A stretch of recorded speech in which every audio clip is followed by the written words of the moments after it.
If you would like to earn CPE credit for listening to the show, visit earmarkcpe.com/FPA. Download the app, take a short quiz, and get your CPE certificate. If you would like to earn continuing education credit for your FP&A certification from the Association of Finance Professionals for listening to the show, go to the show notes for details on how to earn the credit.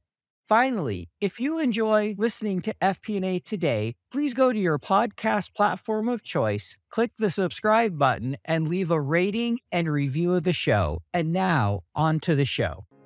From Data Rails, this is FP&A Today.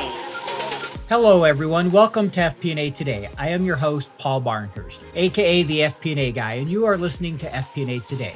FP&A Today is brought to you by Data Rails, financial planning and analysis platform for Excel users. Every week, we welcome a leader from the world of financial planning and analysis and discuss some of the biggest stories and challenges in the world of FP&A.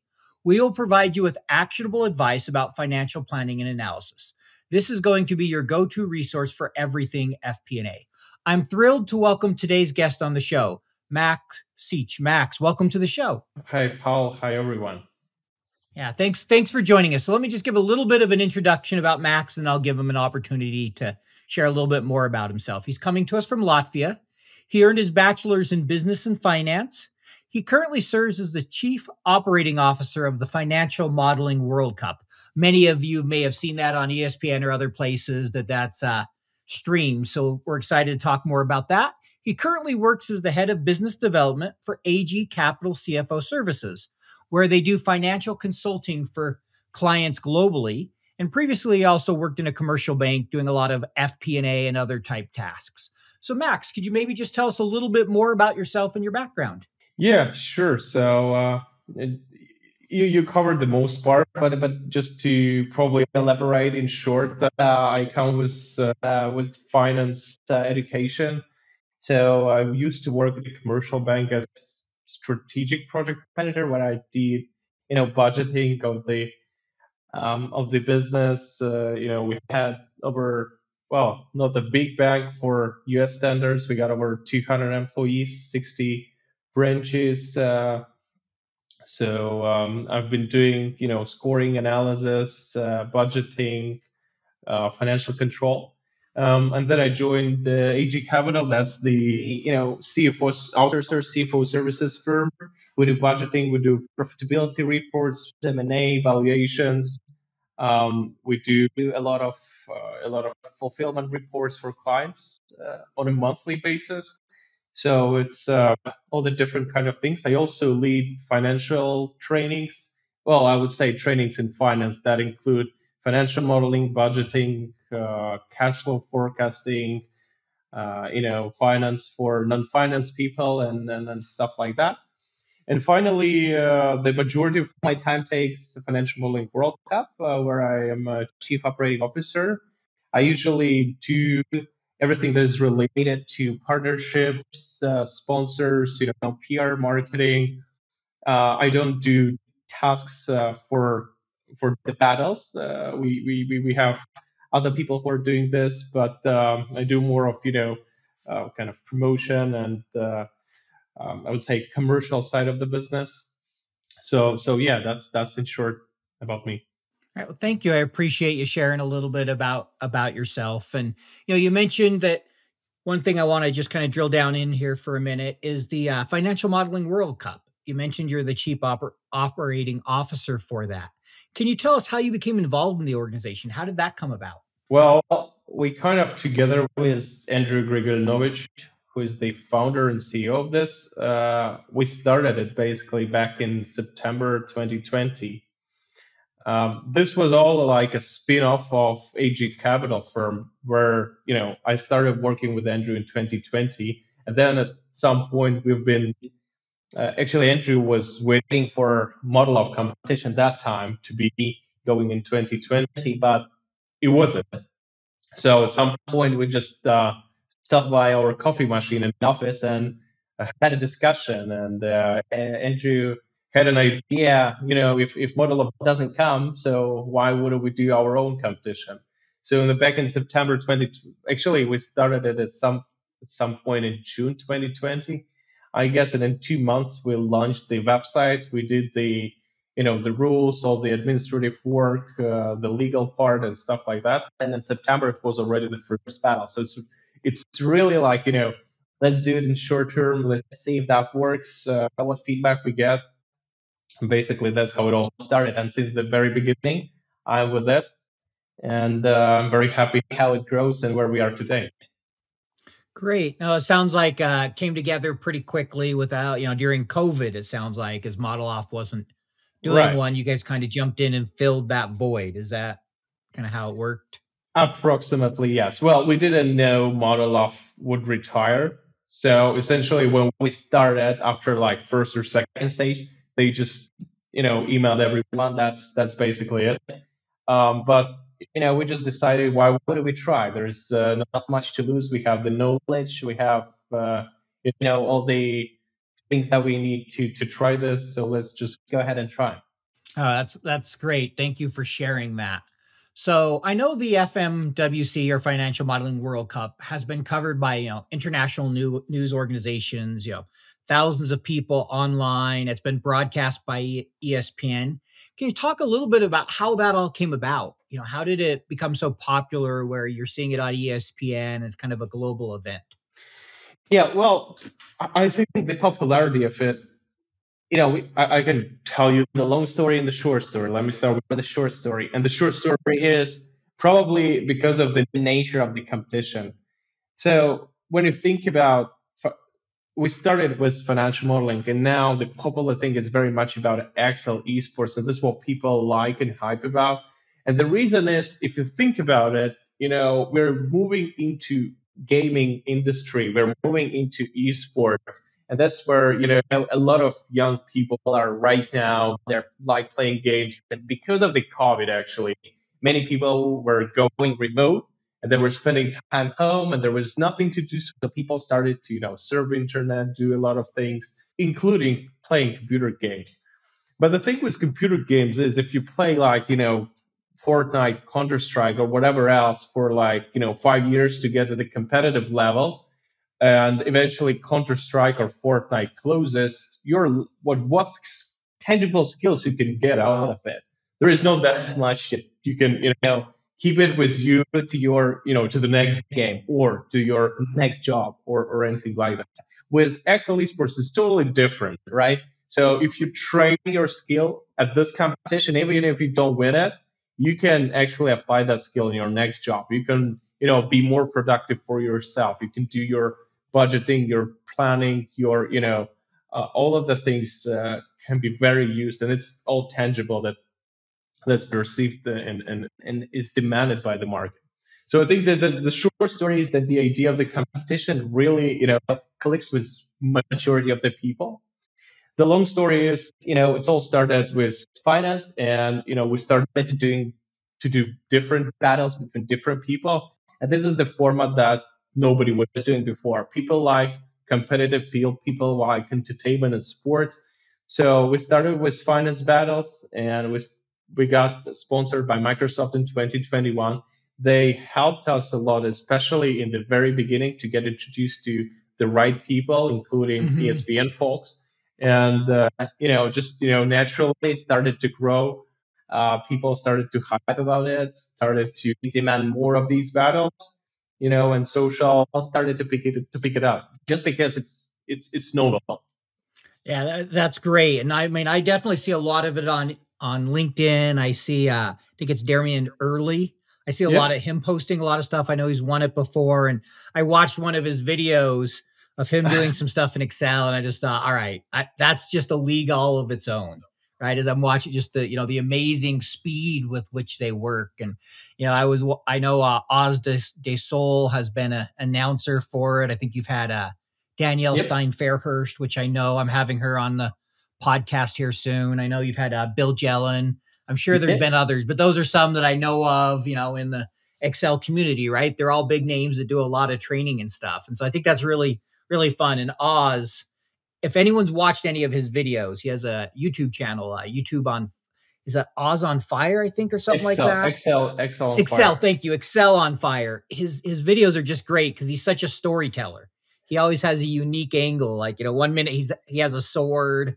Next thing he's pulling a snake out of a hat as he's doing an Excel video. And it always just kind of makes me smile because often I remember that as well as I remember the example he was giving. Yeah, and you know why people like Oz? Because he's very entertaining. He's making Excel exciting. So essentially, you watch a video about Excel, but you enjoy it. You can watch it in the evenings, drinking your coffee or a tea, because he has, this tone of voice. He's doing that funny, exciting, etc. You enjoy watching him, and he's making it entertaining. And that's why people also like in Excel esports that we do. That it's not only, you watch the tons of, hours and hours of trainings on Excel. That's, I apologize, but sometimes it might be very boring. But you actually, watch people compete, hosts and announcers hyping for them, people writing in the chat, who is going to win. They're betting and stuff like that. Action is going on. It's much more exciting to learn that way. By the way, meantime, you will learn new functions, new features, applications. Then you can go and test them out later on. But it's exciting to watch. No, I totally agree. Oz makes it interesting. He's, I know he does some, it's like, I think it's folklore storytelling, if I remember right. And that's the type of thing you can just see in the way he's able to make something that, like you mentioned, when you're sitting through a training, can often feel boring.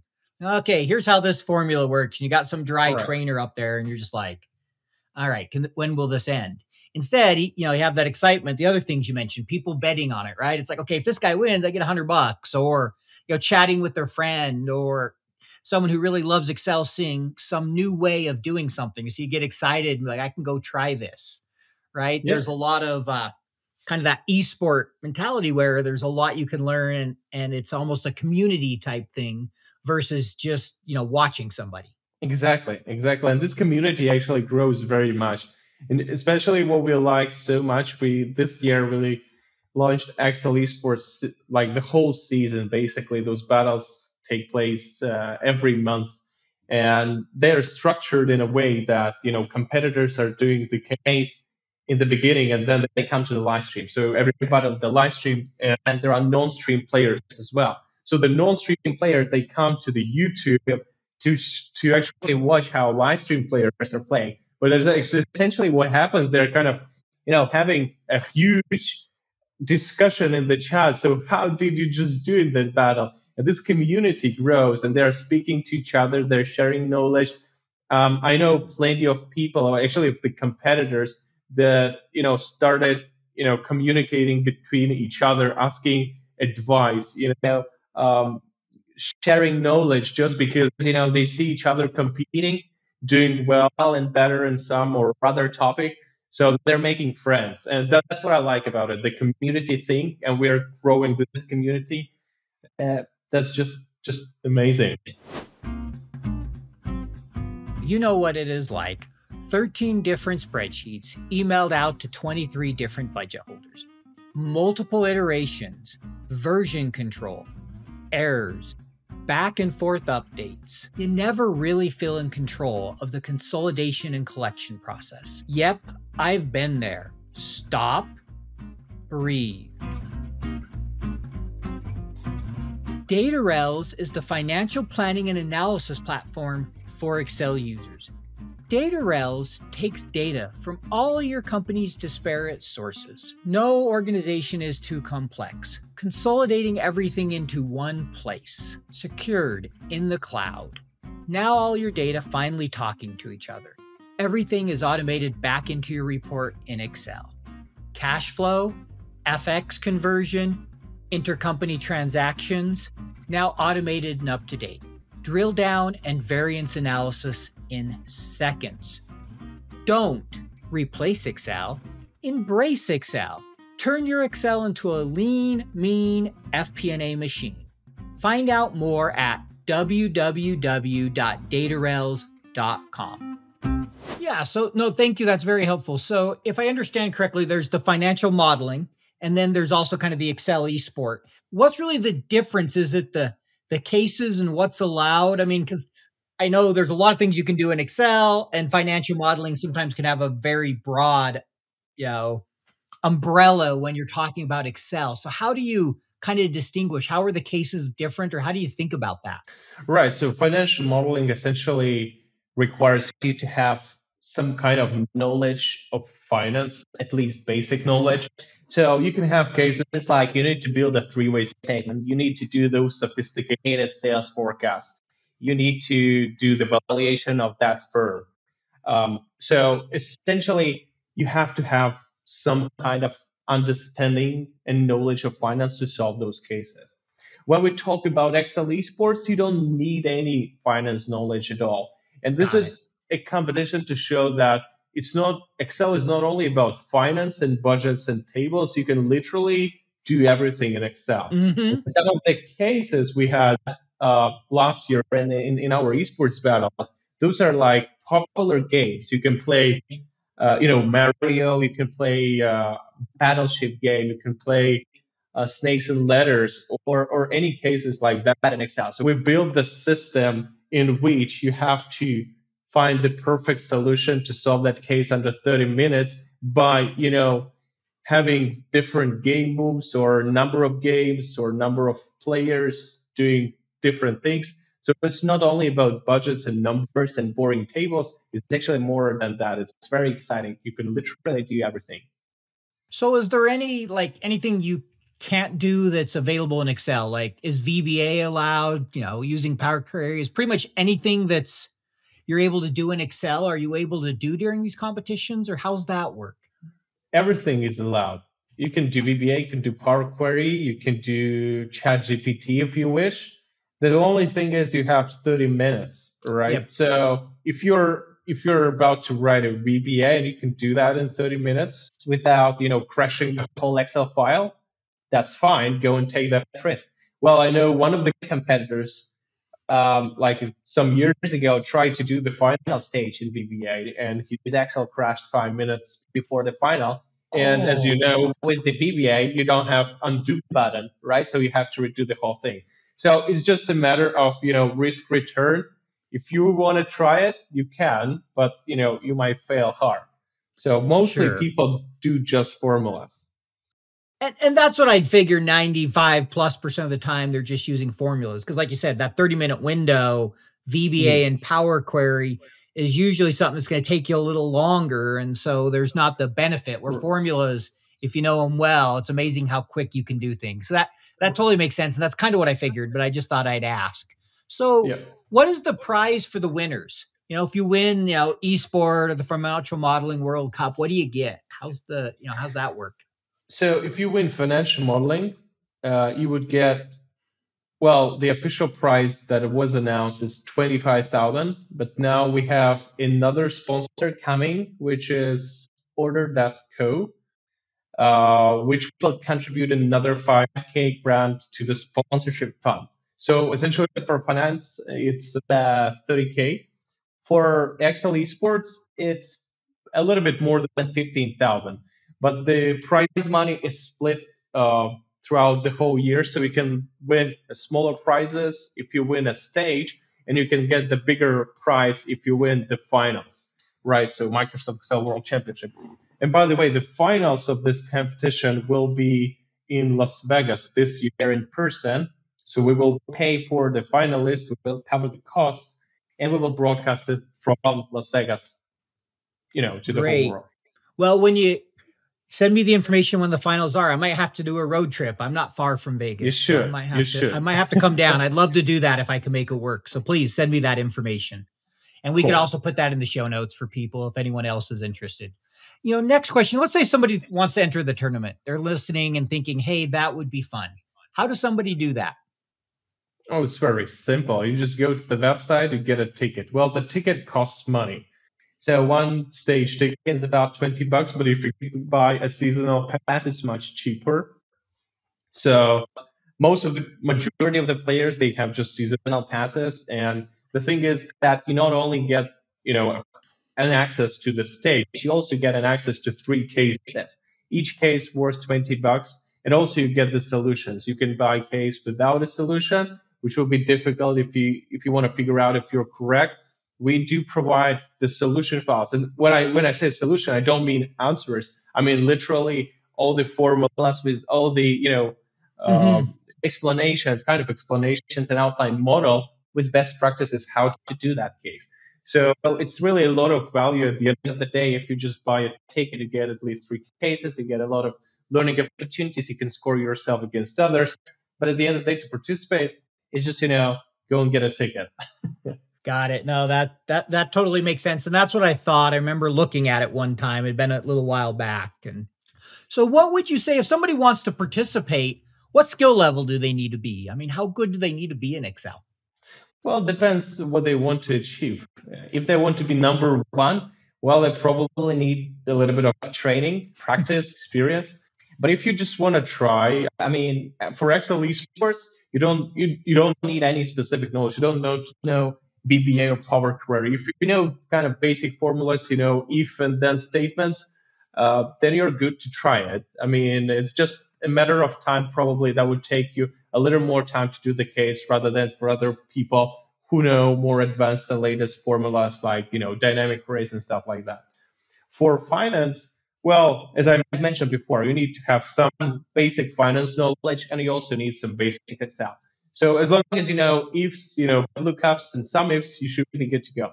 Got it. No, that makes sense. Thank you. So what's your favorite part of being involved in the Financial Modeling World Cup? I mean, what keeps you being involved in it? What's your passion with this? All of it. Have you competed? No, I haven't competed. Well, I did compete probably here in the office with the colleagues, but not on the, on the broader level when Sure. I compete with other people.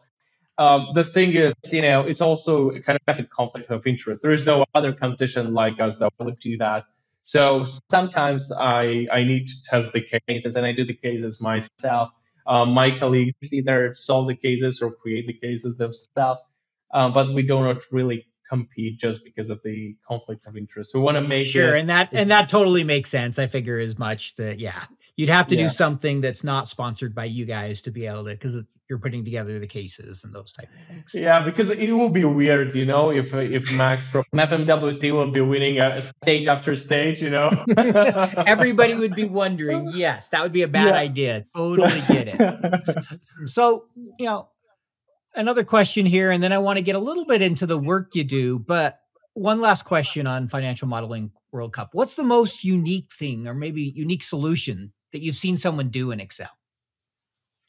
Well, I can probably mention the unique or weird or maybe interesting thing that I've seen in Excel. This probably, I'm referring to Excel Wizard. I'm not sure if you've heard of him, but that's the guy from Thai. His name is Bo Ribadan, and I think he's one of the first guys who started to really dig deep in dynamic arrays. And when I say that, I really mean deep in this. Mm-hmm. And how does that happen? Well, we have Excel battles for that we do every month. So basically, let me probably before that tell a brief intro. Like last year, we created an account on speedrun.com. So the speedrun.com is the website where there are all the different kinds of different games, and people publish speedruns of the game. So speedrun is to do the game or complete the game as quick as possible. Okay. We created an account with a goal and purpose to for our contestants to do the Excel battles that we provide as soon as possible, so that you can train a lot. You can do your homework. When you come, try to record as quick as possible as you can solve them. And actually, on 90% of the videos that are there, Bo Ribadan, the Excel Wizard, he's the winner of those cases. He's doing those cases that are meant for 30 minutes, and this is very challenging to do for 30 minutes sometimes. He does them in 2 to 5 minutes. It's crazy. The thing is, you know how he does that? Basically, he writes one formula that answers like majority of the questions. He basically fills in all the level, And his formulas may be long and they may be challenging to understand. It could be 2 rows, 3 rows. And from financial modeling, we know that's not the best practice, especially when, presenting the model to a client. But just, when you think about the ways how he approaches it and how he thinks about it, he uses all the latest formulas, lambdas, dynamic arrays, all the kind of latest array formulas, and just combining all them, he makes just, I would just, if I was solving the case, I would do a lot of like helper columns, do it on the side, making sure that I have clearly outlined, you understand your solution. He just does this just in one cell. So that's, if you go on speedrun.com, Microsoft Excel World Championship, take a look at a few of his videos. You will get what I mean. I'll have to do that. I'll remember that, the Excel wizard. Yeah, that's amazing. I remember I worked with the guy, and this is before I'd really got into Excel, and I'd see his formulas and I'm just like, okay, this guy is just, next level. And you just see those people where you're like, how do you solve some of these things? How do you think that way?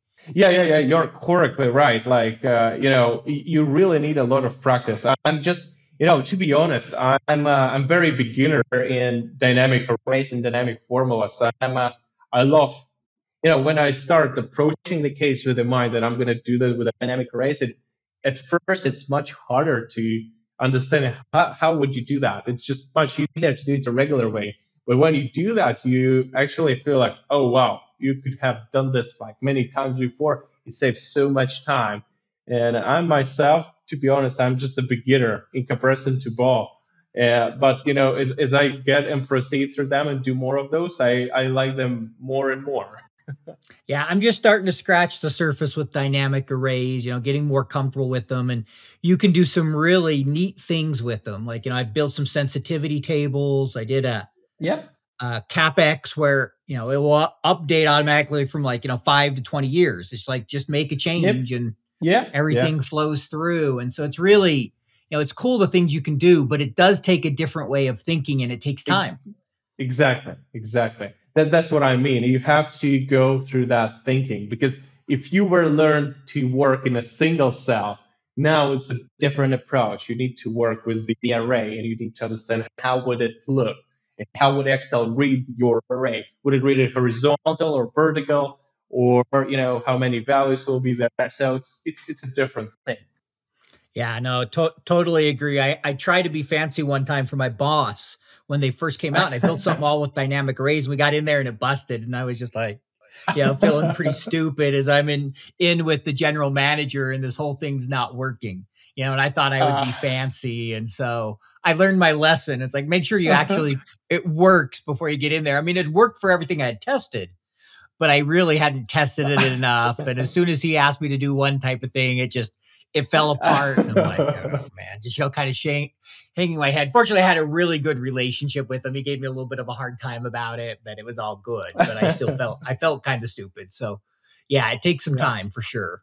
Yeah, just a quick note. Same happened to me. Like I was leading an Excel training for a company, and I was teaching dynamic arrays. And at some point, I've created a task, I've solved it, at home. I prepared myself and I know what I was doing. But eventually, when I was doing this in class, it stopped working. And I don't understand. It's because of the thing that I'm not, did so many things that I just probably mixed either, an apostrophe or something. It just didn't work. And I was like, what the hell is going on? It should work the way. It's kind of, I think I understand it, but it just doesn't work, and it shouldn't be like this. So it's really, a lot of practice that takes. It definitely is. There's a shirt that I have told myself I'm going to buy, but I haven't bought it yet. And I think anyone who's done Excel formulas, programming, SQL, any of those type of thing, any kind of coding at any level, whether it's an Excel function all the way to detailed coding, the shirt says roses are red, violets are blue. You have a left bracket on line 42. Like there's your error type of thing. And right. I just always laugh because I wrote SQL for about a year and I'm like, yeah, that totally, you forgot your parentheses, you forgot your comma, and you're spending 2 hours. And you're like, why is this not working? And you're just like, forget it. I'm going to do something else and I'll look at it later. So yeah. Yeah. So that shirt always makes me laugh. So, switching gears here a little bit to the work you do. I know you do advisory services, a lot for corporate finance customers. So can you talk a little bit of, what kind of work you're doing in your day job? What's the kind of services you're providing? So usually those are like SME type of clients. Sometimes those are kind of larger. We work with investment funds and banks, but usually those are SME type of clients that do not have their CFO in the company, or a finance guy, as you would call him, or FP&A guy, Hmm. like you. So Yep. basically, companies that are run by CEO, CFO, and an accountant, but they actually need a more deep analysis of what they're doing. So usually it might be a manufacturer, let's take I don't know, a retailer or somebody that has some of the branches, and at some point he started the business, he managed it on himself. There was one branch or two branches. He managed to do this on his own. But as long as there are 20 branches, there are 100 people, you're not capable anymore to manage the whole thing. So this is the time when we come and say, hey, we're here to help. If you don't need us full time, that's fine. We can either do your analysis. For example, you need to track finance from banks. We're going to help you. We'll build out the model, take the negotiations and ourselves, and help you out with the finance. Or you need a budget. Let us do the budget, and you will keep it to yourself for the rest. Or we would do like a monthly service with them. So basically, firms that do not have who have not hired a full-time CFO yet, but they Sure. already need that kind of service. We are helping them to optimize that. And sometimes bigger companies hire us just because CFOs do not have time to do certain things. So we would just come and help them at a specific project. Got it. So it sounds like for the most part, a lot of these are companies that haven't built out the finance yet, a little bit smaller companies. You're providing some of those advisory, fractional CFO, budgeting, kind of whatever needs they have. Sometimes it might be project specific where they just Yep. need to staff up, but a lot of time it's helping a company come in and look at things and give them the finance support that they don't have internally. Is that the way to Right. think of it? Yes, exactly. But you do not have to mix it with accounting. So we don't do accounting at any means. We do financial planning, budgeting, forecasting, and stuff like that. So it's more Got it. it's more on strategic level rather than historical. Sure. Yeah. Staying away from the bookkeeping side of things, the Right. historical and a strategic, forward looking, strictly the Yeah. financial advisory services. Yes, Yeah. No, exactly. we're seeing a lot of that. Definitely, I get contacted pretty regularly now from people who are thinking of starting fractional CFO services, and they ask about, what consulting I do and things like that. So it's been growing a lot, and it's exciting to see because I think small companies really need that. They need that strategic advice. Often the founder doesn't have a financial background, and things can be messy without somebody looking after those things. I'm sure you've seen it. You get into a company and the data's a mess, and you can't even start building a forecast until you can make sense of the financials. Exactly. And you're I've seen laughing that because you can so relate. many times. I feel that so many times. I've seen that. I've seen companies, working in the business until, everything is okay. Like, I mean, until the company makes profits, but nobody was looking like, they have six business lines and three of them are very profitable. They're just subsidizing them. And eventually when something happens, they come to us and say, hey, we got a loss at this month. What happened? And we actually take a look. You've been losing money for 3 years already, guys, just because you didn't have a proper CFO guy to point out to this problem.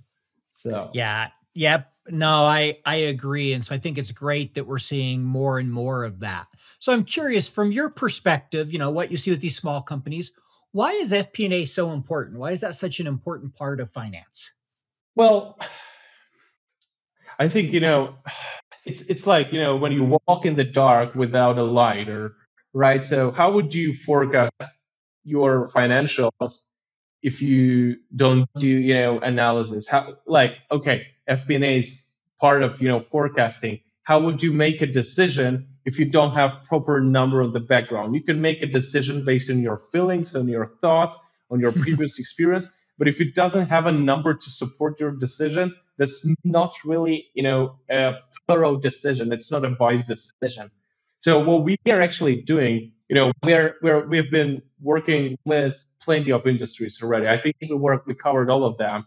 but you can't really be expert in all of the industries. And the reason we can consult companies because we do build financial models that support our opinion, that support our decision. If we say that, hey guys, your cost of capital is very much above the market, that's because we just see that you have to lower that, you have to restructure, refinance. Or if we see your administrative costs or salary fund or motivation system is went out of control, that's because we know that. That's because we see that. We analyze. We can watch what the market benchmarks are. We can see what the historicals were, etc. So it's all about numbers. It's all about decision making. And if you don't have a proper FP&A, you're literally working without a lighter in the darkness and trying to find the right door. And you might find it. You may not. If you're not, you would fail. I like that analogy. It's like, we've all stumbled around in the dark before and you stub your toe or hit the door or, whatever it might be, because you decide, I don't need to turn on the lights. It's my house. I know my way around. And the next morning you end up with a stubbed toe or a bruised knee or something. And you're like, why did I do that? And so I think that's a good analogy, is you're really missing some things without that light, without that perspective that FP&A can bring. And sorry for interrupting, please. I can actually build on this analogy. It's kind of could be okay if you have, if you're living in a small house where you have one room, one bathroom, you pretty much know what's the thing. But as your company grows, your house is getting bigger. You have 2-story house, you have a garage, then you have a garden, right? And as it becomes more complicated, it's hard to navigate if you don't have the proper guidance where to go and what to do. As your property, as your assets are growing, it's just so much harder to take care of everything, to make sure that everything runs smoothly and runs fine. And you need an FP&A. It's funny as you say that. I was thinking about, as I've been scaling and growing my business, not FP&A, but thinking, okay, at what point do I hire a virtual assistant, right? It's like, okay, I'm doing this and that and that. And I've been starting to think more and more about that. And I think it's very similar with finance and FP&A. Sure, if you're a really small company, one product, 1 or 2 employees, the founder can manage most of that. Yeah. You can be fine. But, as you continue to scale, you have to be smart enough to know when to say, okay, I need to bring in the expert. It's no longer beneficial. So often we think, but I need to save the money and I don't want the expense. And the reality is good FP&A will pay for itself. Good financial advice, whether it's fractional CFO, FP&A, whatever, it will pay for itself. If not, then you probably need to look at who's working for you, because it should provide more benefit than it costs you. Absolutely. Otherwise, it doesn't make sense to hire FP&A. But the thing is that sometimes it's just hard to observe that benefit, because very often it is not the money earned, it is actually the money saved. But you don't understand that, okay, if your FP&A advises you not to do this business, or it advises you to cut some costs there, or restructure your funding loan, you would just appreciate the advice. You wouldn't calculate, oh my God, you literally saved me thousands of dollars, by just giving this advice and making this decision. Because some companies would just, especially some CEOs wouldn't think that way. And that's sometimes hard. Agreed. So we have just a few more questions here. I know we're coming up, toward the end of our time. So one question I want to ask you, when it comes to building a good financial model, one that helps the business make better decisions, what do you see as the key? What do you think is the most important thing to make sure you're able to build a good financial model? Good question. Well, I don't want to say, formatting and stuff like this. This is important, but, sometimes you can get around about it. Best practices, probably yes. I would say from my perspective, it is just understanding of the business. It's just outlining the key business drivers that are important and showing them in front, at the very front, so that everybody gets clear what drives the business. So just to give an example, it's not about revenue drivers. Like if you're, a construction business that does long-term agreements, revenue doesn't, like, okay, let's take energy business that has long-term contracts. revenue doesn't matter, right? Your revenue wouldn't be volatile from month to month. You don't care about this stuff. What do you care about your costs, variable costs? If you're an energy company, you care about market prices of energy, right? So you would do sensitivity analysis to see how your results would change based on the volatility of energy prices on the market. You would think about what is the hedge options, etc. If you're a B2B business, you will be looking at employees much more in deep rather than doing your I don't know, profitability analysis or full cost analysis, just because it doesn't matter that much as for manufacturing business. So what I want to say is it's just really each industry and each business has its own important drivers, their KPIs. They have to be observed. They have to be addressed at the first page. Mm-hmm. Sometimes your admin cost doesn't really matter. Optimization doesn't really matter as much as the main thing does. So I would say a good FP&A, good model would, make this as a key, and everything else, because building three-way statements, it's just a matter of skill. If you get used to it, it's not that hard. Yeah. I like how you focused on, really around the assumptions and knowing the business, because that's so important. You can have the most beautiful build three statement model, but if you don't have valid assumptions, it's not going to help you make smart decisions. So I think, for me, it comes down to, I think there's two things I look at as first designing something that can be easy to maintain and kind of keep updated. And that's thinking about how it should flow, how the data should be updated. And then really, understanding the business and making sound assumptions. Doesn't mean you're going to be right, because no model's right? What is right anyway? I mean, nobody's hits the exact number they forecasted. But if you can support your assumptions and it can be easily updated and used, that's gold, because we've all dealt with that model where you're like, all right, I'm just starting over. This thing just sucks. That's very true. We had one client where we did, sophisticated model, financial model. It was very thorough. Everything was, flexible, etc. And then when we came to pitch to the client, we showed, hey, that's the result. He was like, what the hell the result is about? And the result came down to the assumptions, because the assumptions, the client didn't reply to us. So we were like, okay, we're going to put, our estimates, but our estimates were wrong of what their actuals is. And the result didn't make sense to him, because so he was saying, what the hell you're presenting to me? I can calculate the numbers myself, but, you promised to build me a sophisticated model, and it just looks like a crap just because the number doesn't make sense, even though the model was correct by the structure. And Yep. Yeah, exactly.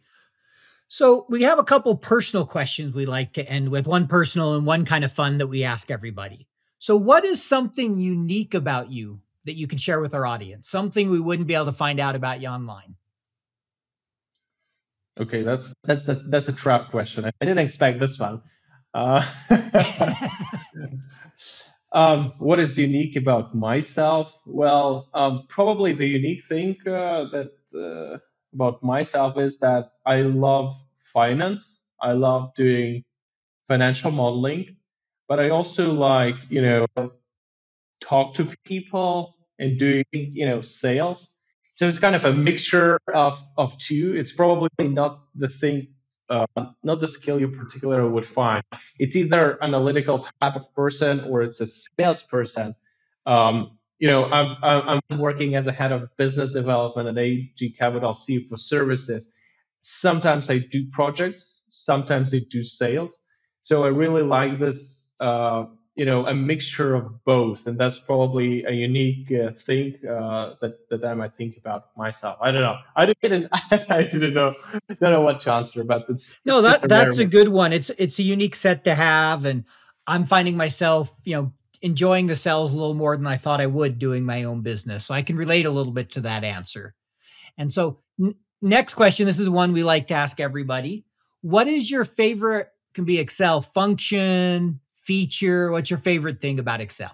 So I can definitely say I enjoy dynamic arrays and learning them more. I would probably figure dynamic formula as well. Well, probably the one I use the most. It's very simple. It's just sequence. Uh, I mean, it's you use it so much, and you can even do sequence of words. You can do different tables, different sequences of sequences. You can forecast your days. I mean, it's just so easy. I like it. So it's the one that I use more often than others. Great. Yeah, I really like sequence. I've used it a lot for dates and other Yep. times when I just need to test something and can be really helpful. So that's a great one. And dynamic arrays in general, that's one of my favorite these days. I've been playing with some of the new ones a little bit. I'm reading a book called, I don't have it down here, but Up an Array. And it's written about nothing but dynamic arrays. It's about 200 pages and it has the new ones like VStack, HStack. And so it's fun Yeah, pretty learning some nice. new tricks. Yeah, I like VStack and HStack was unique because we do a lot of databases with FMWC as participants, and sometimes you have to unite the unique values, and you would just do HStack unique, and you would get you don't need to before that I had to basically paste one under another and just do um, find unique values and either Yep. You're delete either them. using Power Query or you're doing some copying and pasting without Right. dynamic arrays. Yep. Last question here. If somebody wants to learn more about you or they want to get in touch with you, what's the best way to do that? It's probably just reach out on LinkedIn. I pretty much check it out regularly on a daily basis. That's one of my tools for work. So yeah, LinkedIn will be the, the place to go. Great. And we'll make sure to put that in the show notes and, anything else you want us to include, around websites for people who are interested in financial modeling and both the Excel and the financial modeling one, let me know and we'll make sure those go into the show notes. But finally, I just want to thank you for being on the show. I really appreciate it. I know we got off to a little bit of a late start and had a few technical issues today. So I appreciate your patience with me and I can't wait for our audience to hear this episode. I'm excited to share it with them. So thanks for being on the show, Max. Thank you, Paul, very much. It's been a pleasure.